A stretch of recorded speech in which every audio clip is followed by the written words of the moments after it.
Private school children welfare association Purnia के सदस्यों ने सरकार द्वारा टोटो और ऑटो पर स्कूली बच्चों को नहीं ढोने का जो फरमा जारी किया है उसका विरोध कर रहे हैं। इन लोगों का कहना है कि इससे बच्चों की पढ़ाई प्रभावित होगी और अभिभावकों पर आर्थिक बोझ बढ़ेगा। संघ के मीडिया प्रभारी राजेश झा ने बताया कि बस की सेवा गली मोहल्ले में नहीं पहुंच सकती है, इसलिए स्कूली बच्चों के अभिभावक टोटो और ऑटो से अपने बच्चों को स्कूल तक भेजते हैं। इसमें रुपया भी कम लगता है। वहीं संघ के सचिव निकेश गिलगाल ने कहा कि सरकार कोई ऐसी नियमावली बनाए ताकि टोटो और ऑटो चालकों का रोजी रोटी भी चलता रहे और स्कूली बच्चों को भी स्कूल तक आने जाने में कोई परेशानी ना हो। उन्होंने कहा कि स्कूल आने जाने वाले वाहन के ड्राइवर को प्रशिक्षण दिया जाए, उनकी गाड़ी को पीले कलर की पहचान मिले, सुरक्षा का ख्याल रखा जाए। सचिव ने कहा कि नया नियम बनने तक टोटो और ऑटो चालक की स्कूल तक बच्चों को पहुंचाने की अनुमति कि कोई भी प्राइवेट स्कूल्स में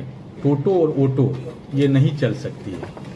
टोटो और ऑटो ऐसे भी कोई भी प्राइवेट स्कूल 3 व्हीलर वाहन का जो है ना अपने से प्रयोग नहीं करते हैं, परंतु अभिभावक बच्चे को जो है स्कूल तक छोड़ते हैं और किसी भी अभिभावक को हम लोग ये नहीं कह सकते हैं कि आप बच्चे को जो है क्यों टोटो और ऑटो से, क्योंकि उसका सेल्फ डिपेंड है बच्चे उसके ऊपर।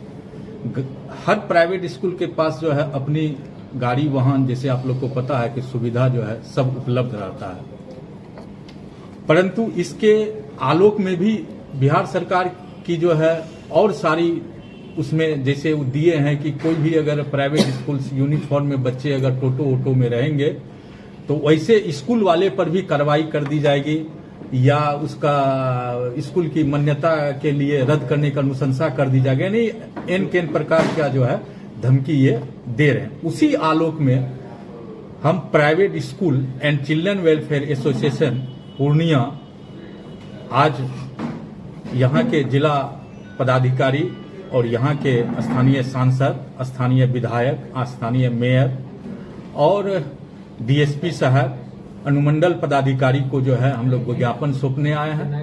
आप लोगों ने सौंपा, तो डीएम साहब किस तरह की बातें की हैं और क्या बातचीत? हाँ, डीएम साहब को हम लोग आज एक मेमोरेंडम दिए, हम लोग एसोसिएशन का जितने एग्जीक्यूटिव मेंबर्स मिलकर के पॉजिटिव रहा उनका बात। वो डीएम साहब भी इस बात को समझ रहे कि कितना इम्पैक्टफुल है। उन्होंने बोला कि हम लोग इस पर पूरा हम ध्यान देंगे और फिर इसका डिसीजन लेना स्टेट लेवल से। सरकार के पास आप लोगों की बातों को रखेगा और उनका कहना था कि हम पूरा ध्यान देंगे और इनको एक्चुअली डिसीजन लेना है स्टेट लेवल से। अभी गवर्नमेंट का सवाल यही है कि इसमें दुर्घटना बढ़ रहे हैं। सर, दुर्घटना बढ़ रहे हैं तो आप रेगुलेशन डालिए, ऑटो चलाने वालों को ट्रेनिंग दीजिए, ऑटो का सेफ्टी मेजरमेंट कहां प्रॉब्लम है आप बंद कर दीजिए। 10 साल पुराना ऑटो मत चलाने दीजिए या 15 साल पुराना ऑटो मत चलाने दीजिए। आप एक रेगुलेटरी मेजरमेंट कर दीजिए कि ऑटो का फिटनेस चेक कर दीजिए, जैसे हमारे स्कूल बस का फिटनेस होता है, ऑटो का फिटनेस चेक करिए, टोटो का फिटनेस चेक करिए। ऑल इंडिया में अराउंड 2023 का कैलकुलेशन के हिसाब से 3 लाख टोटो ई रिक्शा रजिस्टर्ड है। सो आप गवर्नमेंट ये सब रजिस्ट्रेशन कोने क्यों देते हो? जब आप बोल रहे हैं कि ये पब्लिक में चलने के लिए सेफ्टी नहीं है, सेफ नहीं है, तो आप उसको परमिशन क्यों दे रहे हैं? दो ही बात है, आप इधर परमिशन मत दीजिए या इसका प्रोडक्शन बंद कर दीजिए, उसका ऊपर ऑल्टरनेटिव सॉल्यूशन ट्रांसपोर्टेशन लाइए। नहीं तो यदि आप परमिशन दे रहे हैं, उसका टैक्स यदि आपको मिल रहा है, तो आप उसको थोड़ा सा दूसरा अप्रोच कर लीजिए कि एक रेगुलेशन लाइए। स्कूल में चलाने वाला को येलो कलर दीजिए, स्कूल में चलाने वाला ऑटो या टोटो का फिटनेस सर्टिफिकेशन दीजिए, ऑटो या टोटो का ड्राइवर का क्वालिफिकेशन चेक कर लीजिए, उनको 1 महीना का या 2 महीना का ट्रेनिंग दीजिए, उनको आईडी कार्ड प्रोवाइड कर लीजिए। ये सब डिस्ट्रिक्ट कर सकते हैं, डिस्ट्रिक्ट एडमिनिस्ट्रेशन करेगा। ऊपर से दूसरा सबसे बड़ा चैलेंजिंग बात है, यदि स्कूल टाइम में ट्रक हो या बड़ा गाड़ी को सिटी का अंदर आने मत दीजिएगा। आप करने से डर रहे हैं, आपको एक्शन करना चाहिए इन तमाम प्रैक्टिकल प्रॉब्लम्स को देखते हुए। ये नहीं कि उधर दुर्घटना हो गया सीधे उसको बैन कर दिया, तो कल कोई ट्रक यदि एक्सीडेंट होगा गुलाबाग में तो ट्रक के बैन करेंगे तो हमारा ट्रांसपोर्टेशन पॉसिबल है। ट्रेन का एक्सीडेंट होता है, एरोप्लेन एक्सीडेंट होता है, कौन सा ऐसा ट्रांसपोर्टेशन है?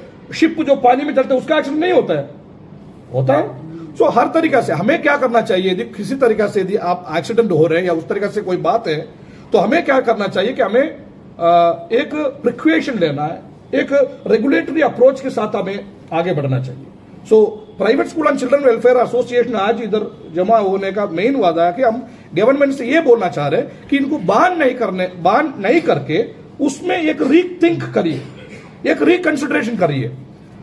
बच्चा, आप किसी से भी सबसे ज्यादा बच्चा का लाइफ को हम महत्व देता है, क्योंकि हम लोग दिन प्रतिदिन हम बच्चे के साथ रहते हैं। उनका सेफ्टी में हम कोई कॉम्प्रोमाइज करने तैयार नहीं है। एसोसिएशन हमेशा गवर्नमेंट के साथ है, लेकिन आप कुछ भी करने से पहले सोचिएगा ना उसका इंपैक्ट कहां तक जा सकता है। इसका इंपैक्ट डायरेक्टली बच्चे के एजुकेशन पर, डायरेक्टली बच्चे या उनका पेरेंट का इकोनॉमी पर इंपैक्ट करता है। कई लोगों का जॉब खत्म हो जाता है, कई तरह का हमें आप बोलिएगा इसको यदि बैन करने से एक्सीडेंट बढ़ेगा, कैसे बढ़ेगा? Number of vehicles toto auto market में बढ़ेगा, तो number of auto toto market में जब बढ़ेगा एक्सीडेंट होने का चांस